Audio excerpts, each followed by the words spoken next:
We are here to provide another regular update to Manitobans about the current situation, our evacuation efforts, and to address any concerns.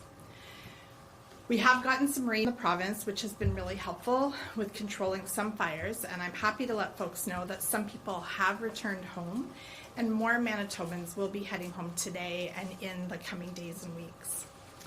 Some residents of Cross Lake, St. Teresa Point, and Wasaghmach First Nations will be able to return home today, and we are supporting local leadership with re-entry planning as residents return home. I know that people from other communities are also looking forward to returning home, and I want you to know that our government is actively working towards the safe return of all evacuees. We will continue to provide evacuees with the supports that they need, respond to the situation as it unfolds, and work with communities on repatriation. On Saturday, I had the opportunity to meet with two federal ministers along with local First Nation leadership to talk about the wildfires, and we spoke about the importance of long-term wildfire planning and continuing to work together to support Manitobans during this time of crisis. And with that, I will turn it over to Kristen Hayward. Thank you, Minister. So as the Minister mentioned, we've had a bit of precipitation in the province. We continue to make good progress on a number of fires, including the priority fires and most significant areas of concern on those fires. However, the amounts of precipitation have varied, so we are going to see fire activity continue to pick up in the days ahead as those areas dry out. Even though we are seeing communities make the decision to return home, and those decisions are being made in consultation with the Wildfire Service as well as Office of the Fire Commissioner, I want to reiterate that these are very large fires and they are not extinguished. They are not out and won't be for some time. We are cautiously optimistic, but of course the situation can change as weather and conditions change. So today there are 18 fires burning in the province, and I believe 7 of these are out of control. We have seen a couple of new fires start in the last 24 hours, but they are not of a concern at this time. We saw a band of lightning move through the province over the last 12 to 24 hours, so we are expecting that we may see some new starts because of that, but we are prepared and pre-positioning aircraft and resources accordingly. I'll just share a few updates on some of the fires of primary concern, and there will be further details provided in the bulletin. So Fire North 2 at Lynn Lake continues to be estimated at over 71,000 hectares. The fire was burning mostly on the north end of the fire over the weekend, so very far away from the town of Lynn Lake. And so that is encouraging that we have pretty good control on the south side of the fire closest to the community. Fire North 5 in the vicinity of Genpeg and Cross Lake Pimachikamak Cree Nation is over 64,000 hectares.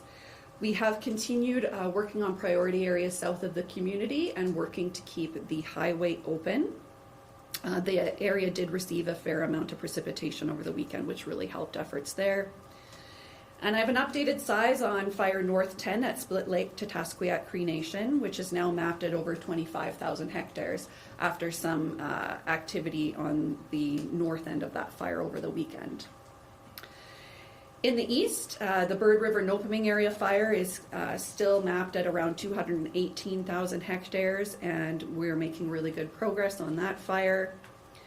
In the west, in the vicinity of Flin Flon and Sheridan, Fire 17 is over 370,000 hectares now. There was minimal accumulated precipitation in that region over the weekend, and so we do expect to see fire behavior picking up on that fire as early as tomorrow.